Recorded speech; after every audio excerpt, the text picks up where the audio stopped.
Morning, guys. Welcome to Coffee Chat. Boy, I'll tell you what an absolutely gorgeous, beautiful day it is out here. Just as mild can be. There's a slight breeze and the nice sunshine. It's truly, truly amazing. Guys, I'm going to tell you what. I'll tell you, from my perspective, it is so valuable just to take a few minutes, if you can do it, whether it's on a break, in the morning, in the afternoon, or whatever. Just take some time for yourself to kind of get out and just sit down and have some solitude, some peace, and some quiet.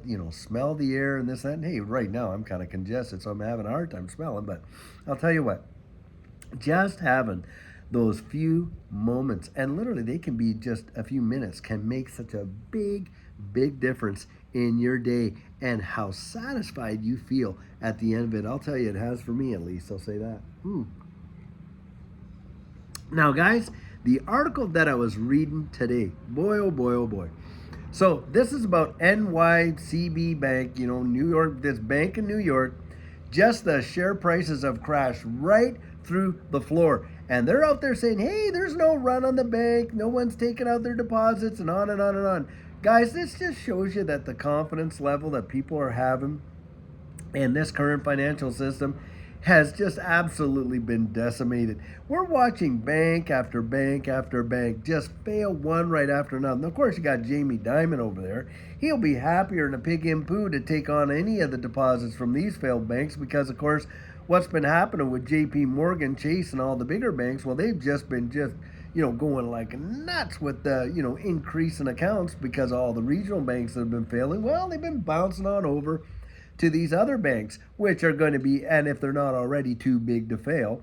But this is where you're seeing a lot of stuff that is contrary to the narrative that's coming out there. Of course, the narrative being, oh, everything's A-okay. We're going to see a turnaround, on and on and on. You got Jerome Powell talking about pausing the rates or even potentially lowering the interest rates and stuff like that because, of course, we're turning the corner here in this economy. And, guys, it's just absolute hogwash. And the thing is this. They truly expect that if they say it enough and they tell it a different way, this, that, or whatever, that you and I are going to absolutely believe it.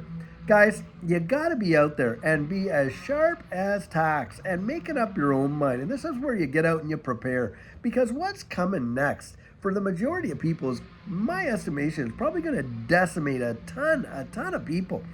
Because, look, we're watching interest rates, real interest rates, fly like crazy. The price of things going up and up and up. On top of that, you got people out there that have lost their career jobs. Now, I've got some great friends that had some big time career jobs. Those jobs are gone. And what are they doing now? Well, some of them are having to go out there and take 1, 2, maybe even 3 jobs to make up for the one job that they lost. And of course, you got people that have literally reached the very end of what they can claim from employment insurance. So then it looks like, oh, well, the employment insurance, claims have come down. No, that just means that people that, couldn't, that qualified no longer qualify. And so you're not seeing as many claims and on and on. But in the grand scheme, the economy has not changed. It's gotten even worse globally. And of course, with all the instability that's going on, I mean, you're looking around the wide world, and the political instability is off the Richter scale. And on top of that, of course, the dollar. The dollar is facing probably the biggest challenges that it has ever faced within the last 50 years. Zero doubt about that. The fact that the petrodollar is dead is an absolute given. We know that because a lot of the BRICS countries have flat out come out and said, listen, we're not going to, sell our oil in U.S. denominated transactions, and we're going to sell it however we want. And in some cases, they've literally been selling it in Chinese digital yuan and stuff like that. And so we know that the attack against the U.S. dollar as a world reserve currency is big. And it's just, and I love to say, look, the petrodollar is dead. We just haven't had the funeral yet. But this is where you just can't take it. Just blows my mind at how naive they truly believe we are that we'll listen to this kind of nonsense that comes out and yet, don't believe your own eyes or let's say your own bank account and stuff like that. Don't believe that, oh, well, yeah, you lost your job and now you're having to replace it with fee. Don't believe that. Oh, don't believe that your interest rates are, just climbing, climbing, climbing because look what you have to pay on a mortgage now. Oh, don't believe that. Oh, and by the way, hey, don't believe that your utility bills are going up and stuff like that. No, no, no, no, no. Things are getting better and better and better. Really? Are you kidding me? But that's the narrative. They just seem to sell this. And I really believe that they think that if they can say it long enough, loud enough, in all kinds of different ways, that people will just acquiesce to it. Guys, we know better. And that's why I'm always saying, hey, look, have a little bit more in the pantry than you normally do. Make sure you got a little bit set aside over here for when trouble comes because, hey, I do believe it. It's going to come and big time. How? Wow. And of course, being involved in this digital asset space, listen, when we see a fall in the dollar, it's all that whole kind of thing. Did gold go up? If gold goes up, or did the dollar go down? What it takes to purchase that gold? Well, guys, when you're seeing a collapsing dollar like we're seeing, and all that kind of stuff, what happens to these equity markets and, of course, this digital asset space? Well, as the DXY comes tumbling down, this space has historically gone burning up. And I really believe that we are going to see a scenario like that when the DXY turns over and just crashes significantly. That's where, being insulated and invested in this space could literally revolutionize your life. It happened with Judy and I. I've shared that before. How back there, when we were getting involved in 2020, March of 2020 is when we first got involved in this space. And within 1 year, the amount that we put in, it revolutionized our lives. And the reason it did is because even though the wide world, can you imagine this? The wide world, the whole economy came to a screeching halt. And then what happened? Well, we had one of the biggest bull runs historically that the world has ever seen, both in equities and, of course, in this digital asset space. And it really transformed lives. And this is where I say, hey, look, these digital assets, they are representing probably one of the best opportunities that you could find. And that is my opinion. That's our estimation. You go out there, you do your own research. But for us, it represents probably one of the greatest opportunities that we have ever seen in the history of finance and markets for the average everyday folk to go out there, make an investment, and see some tremendous, tremendous returns. And in some cases, literally life-changing. It happened that way for Judy and I, absolutely for sure. But that's why I always say, you can't trust these people. They don't have your best intentions in mind. I'll tell you that right now. Absolutely not. The banking system is like this. They'll give you an umbrella when it's sunshiny out like it is right now. And when it starts to rain, that's when they take it back from you. That has always been the case.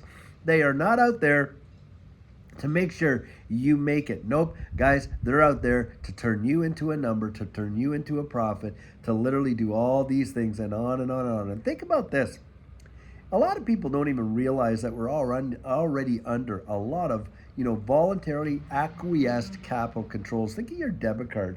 Okay, so you go to the bank, you put your money in there. Let's say you got 10 grand in the bank, right? Bank gives you a debit card. Now, they put a limit on the point of sale transactions, about what, $2,500 or something like that. And they say, oh, well, that's just for your security in case you lose it and someone else gets it. All right, that's the rationale, right?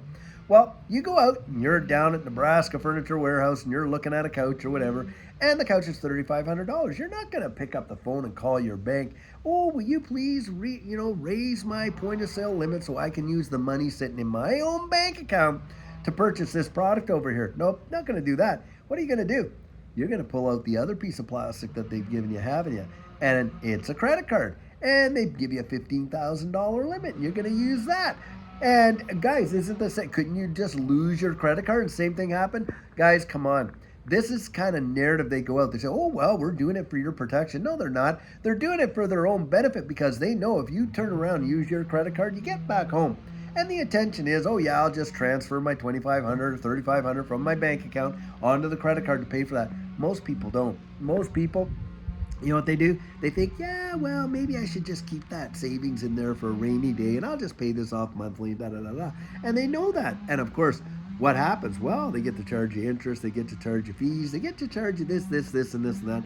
And on and on and on it goes. They are not out there with your best interest in mind. They got their own best interest in mind. Think about it, guys. The whole system, the way that it's rigged and the way that they've got it, come on. It is not for you and I. It is not for the average mom and pop folks. It is for these big time bankers, and they've always stacked the cards in their favor. And as long as this system continues the way it is, they always will. So get out there, do your own research, and don't let yourself be buffaloed by all the nonsense that these guys say. Use your own, the stuff that God gave you right between those ears there, and you go out and you make up your own mind. I'll tell you what. Well, guys, until later on when we have a fabulous video for you, I sure hope you're having a great one, and take care